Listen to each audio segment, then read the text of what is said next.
Élisabeth II est décédée le 8 septembre dernier, à l'âge de 96 ans. Un cortège funéraire s'est déroulé ce lundi 12 septembre à Édimbourg. Un individu a tenté de s'en prendre au prince Andrew. Une nouvelle qui a bouleversé le monde entier.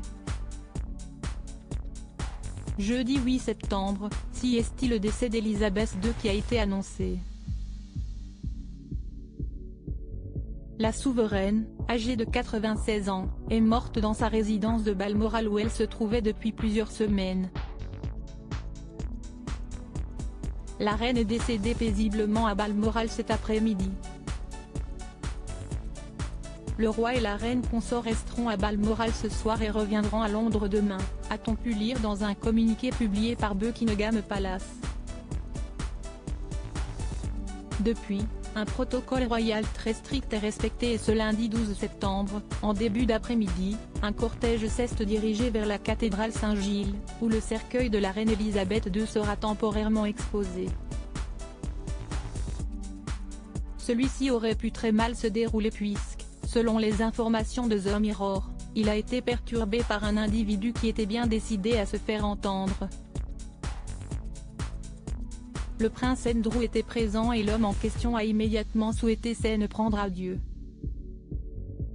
« Andrew, tu es un vieil homme malade », lui a-t-il crié. Rapidement, les policiers sont intervenus pour le maîtriser et l'empêcher de s'approcher du prince Andrew. Il a été amené sur le côté et le cortège a pu continuer son chemin en direction de la cathédrale.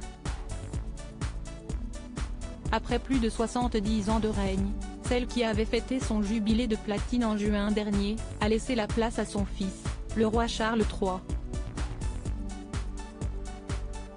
Toutefois, Élisabeth II n'a pas encore dit son dernier adieu. Un protocole très strict doit être respecté jusqu'aux funérailles qui se dérouleront le 19 septembre prochain, à l'abbaye de Westminster. Ce dimanche 11 septembre, le cercueil d'Élisabeth II a quitté Balmoral pour se rendre à Édimbourg. Un trajet de 300 km puisque le cortège funéraire fait d'abord le tour de l'Écosse afin que les Britanniques puissent rendre un dernier hommage à la souveraine. Par la suite, le cercueil d'Élisabeth II va reposer 24 heures dans la cathédrale Saint-Gilles, où un service aura lieu et où les habitants pourront se recueillir. Sa dépouille sera ensuite rapatriée à Londres, durant un voyage auquel assistera la princesse Anne, déjà présente lors du trajet entre Balmoral et Édimbourg. Mercredi 14 septembre, le cercueil sera emmené au palais de Westminster où Élisabeth II reposera pendant 4 jours, jusqu'à ses funérailles. Pour rappel, la reine d'Angleterre sera enterrée dans le caveau royal de la chapelle Saint-Georges, aux côtés de son père, George VI et de son mari, le prince Philippe. Prince Andrew, pourquoi a-t-il été au cœur d'une polémique? Si la présence du prince Andrew semble avoir beaucoup dérangé cet individu, est-il notamment puisqu'il a beaucoup fait parler de lui ces derniers mois. En effet, il s'est retrouvé au cœur de l'affaire Epstein et a été accusé d'agression sexuelle par Virginia Roberts. Il a nié toute implication mais, en novembre 2019, il a annoncé qu'en raison de cette affaire, et avec la permission d'Élisabeth II, il a pris la décision de se retirer de ses engagements publics.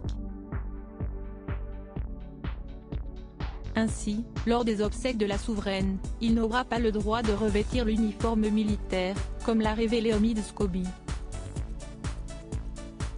Pour rappel, ce sont 5 cérémonies qui sont organisées en l'honneur d'Élisabeth II, le service d'action de grâce à la cathédrale Saint-Gilles d'Édimbourg, la procession vers Westminster Hall et le service de prière et de réflexion, la veillée à Westminster Hall, les funérailles d'État à l'abbaye de Westminster et le service d'inhumation à la chapelle Saint-Georges à Windsor.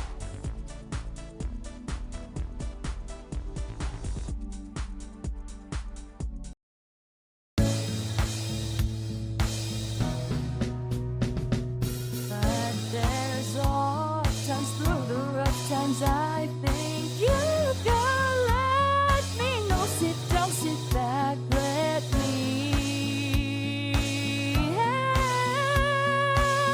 you out. Just step, I got to see.